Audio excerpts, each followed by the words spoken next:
Um dos tratamentos que eu mais vejo o paciente vir em consultório procurar é a embolização de próstata, né? O que é a embolização de próstata? Hoje em dia, a hiperplasia prostática benigna, né, que é o crescimento de nódulos dentro da próstata, é uma doença extremamente comum. Mais de 50% dos homens vão ter hiperplasia prostática benigna a partir de 50 anos, 60% a partir de 60 anos e por aí vai. Então é muito mais comum que o homem tenha hiperplasia prostática benigna do que não ter. O que ela acarreta? Ela acarreta em sintomas urinários obstrutivos, então o paciente acorda durante a noite para urinar, tem urgência mictória, não consegue esvaziar completamente a bexiga toda hora que vai no banheiro. E quais que são os tratamentos, né? Existem alguns tratamentos para isso. O mais comum é a RTU, né, que é a raspagem da próstata através da uretra. E esse é um tratamento que ele já é consolidado dentro da urologia, muitos pacientes fazem, você provavelmente deve conhecer pessoas que já fizeram a RTU. Qual que é, hoje em dia o pessoal procura muito na internet, né? Qual que é o principal problema, o efeito adverso da RTU? É a ejaculação retrógrada, né? A chamada ejaculação seca. Isso para o homem, muitas vezes dependendo da idade, é forte, o homem não quer que tem essa situação, digamos, não é nada funcional, mas para o homem, para a autoestima dele, isso é importante. E a RTU, mais de 80% dos pacientes que fazem RTU vão ter ejaculação retrógrada. E é por isso que o paciente procura outras opções, né? E dentre dessas opções, uma opção que hoje, em 2024, ela já está nos guidelines das associações de urologia como uma opção, é a embolização de próstata, né? Que é um procedimento, é uma cirurgia minimamente invasiva, onde você acessa os vasos que irrigam esses nódulos benignos da próstata e você oclui esses pequenos vasos com partículas. Tem partículas de grão, tamanho de grão de areia, algumas um pouco maiores, e dependendo de algumas técnicas para fazer esse procedimento, você realiza ele dentro de uma radioscopia, que é um raio-x, digamos, contínuo. Em aparelhos mais modernos você consegue fazer tomografias, né, por essa radioscopia, então você tem uma visão ali desses vasos de modo perfeito.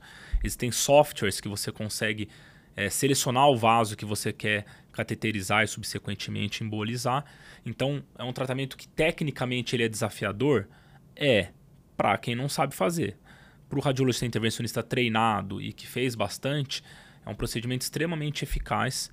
É um procedimento que os índices de sucesso são muito altos e o paciente ele tem um sucesso terapêutico muito similar ao da RTU, né?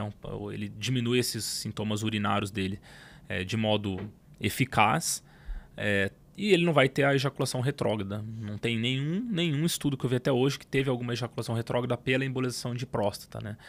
E a gente fala, tá bom, então um tratamento é perfeito e o outro não, a gente não está aqui fazendo esse tipo de análise. É claro que tem pontos positivos e negativos em cada coisa. Digamos, qual que é a diferença da RTU para a embolização de próstata? Talvez a maior diferença seja a recidiva dos sintomas, né? A médio prazo, estava até falando do seu pai uma época, né? A médio prazo, de 3 a 5 anos, a embolização de próstata ela tende a recidivar os sintomas em cerca de 20% dos casos. A RTU já é menos de 10%. Então, ok, a médio prazo a RTU tem um sucesso maior do que a embolização de próstata. Nada impeça que você possa reembolizar o paciente ou fazer um dos tratamentos antes e, consequentemente, o outro depois. Uma coisa não impede a outra, mas comparando as duas técnicas é isso. A curto prazo elas são idênticas, sendo que uma tem um efeito adverso que é temerário aos homens, a outra não. O pós, né, o pós ali imediato, no primeiro mês da embolização de próstata, é muito tranquilo, basicamente é lidado com analgésicos. Então é aquela coisa, é uma opção que hoje eu acho que agrada muitos pacientes. Antigamente era um procedimento feito mais para próstatas grandes, homens mais velhos, hoje em dia não. Paciente com 40 anos quer fazer, com próstata pequena, de 30 gramas faz. Então eu acho que sim, são opções que o paciente mesmo hoje ele procura na internet, ele procura passar no consultório do intervencionista, ouvir o que ele tem para falar. E claro que ele toma a decisão, ele passa nos dois e ele fala, não, acho que para mim eu vou tentar fazer isso, vou tentar fazer aquilo. E o que a gente percebe no dia a dia é o sucesso, né? Esse é um procedimento que ele começou em 2010 no Brasil, então já temos aí mais de 10 anos de embolização de próstata. O que a gente vê no dia a dia sim é um índice de satisfação muito alto dos pacientes com ele.